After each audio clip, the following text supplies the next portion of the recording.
welcome into To Your Health. And we have with us actually Dr. Carl Schmidt. You actually have your PhD, and I'm a really, naturopath. yes, and you know what you're talking about.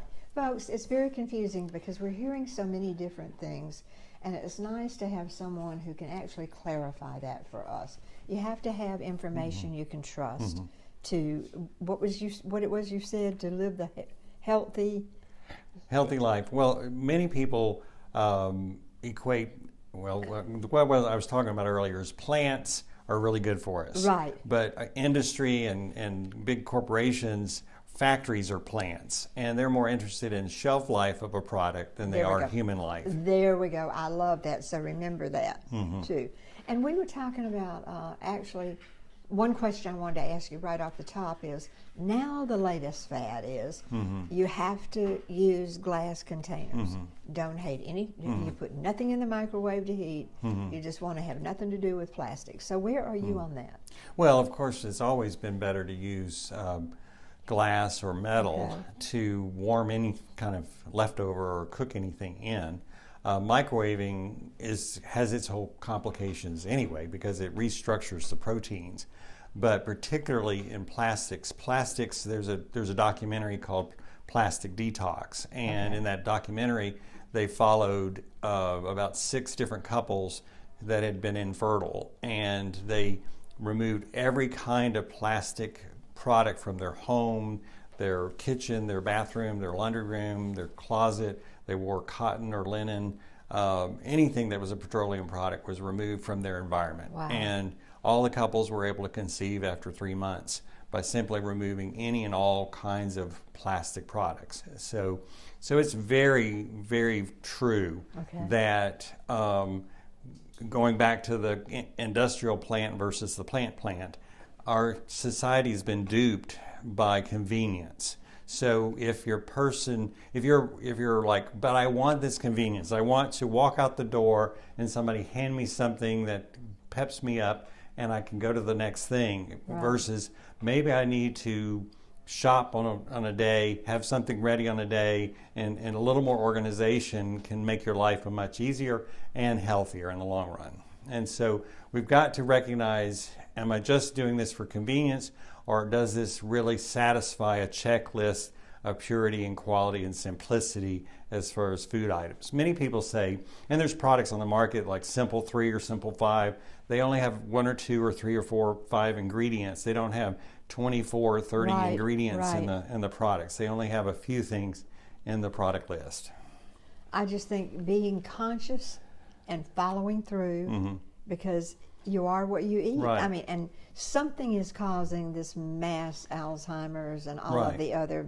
Well, our cell integrity, our cells are like a double oil layer. They're an intertwined matrix of lipids, which come from like the egg yolk in an egg. That's good for you. It makes that. And even in Louisiana, the governor several years ago advertised the benefits of eggs. So the misinformation has been driving people to the wrong objectives, which basically drove them back to the pharmacy, back to not being well, but having to be medicated for a problem that was set up by eating the wrong ingredients. So it's a vicious cycle. And getting back to a more simple list of items and not having to have the sugar and the flavoring and the color and the texture and all those features, and eating fresh and wholesome foods is really core to getting started. One simple way is to start your day with a big glass of water. Hydrating early in the day is very important to get that reset and rehydrate in the morning.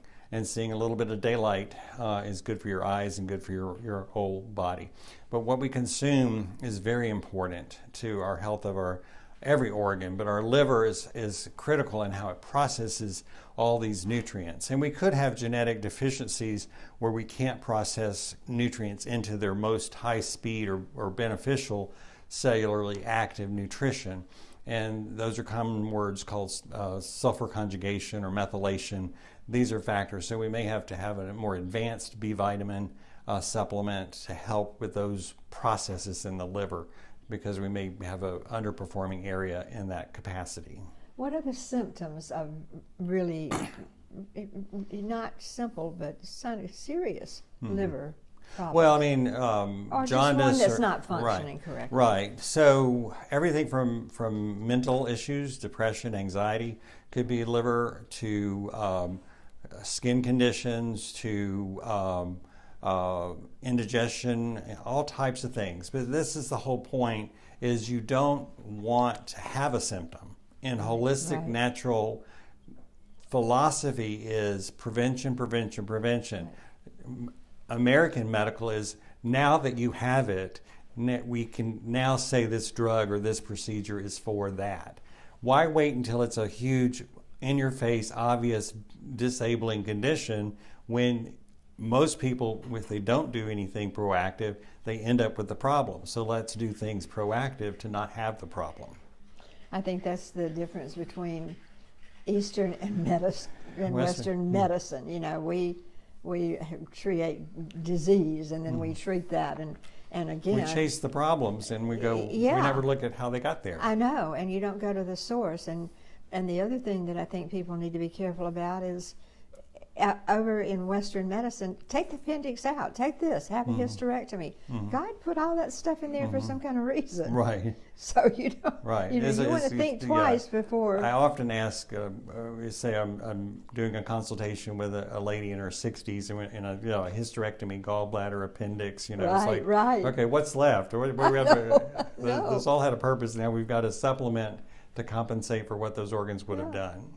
Well, I think the main thing, Carl, is like to really learn and to be aware. And thank you so much for everything that you teach us every time you come. And we'll have you back, and we'll love it. Thank you. And thank you so much for being with us. And we'll be right back.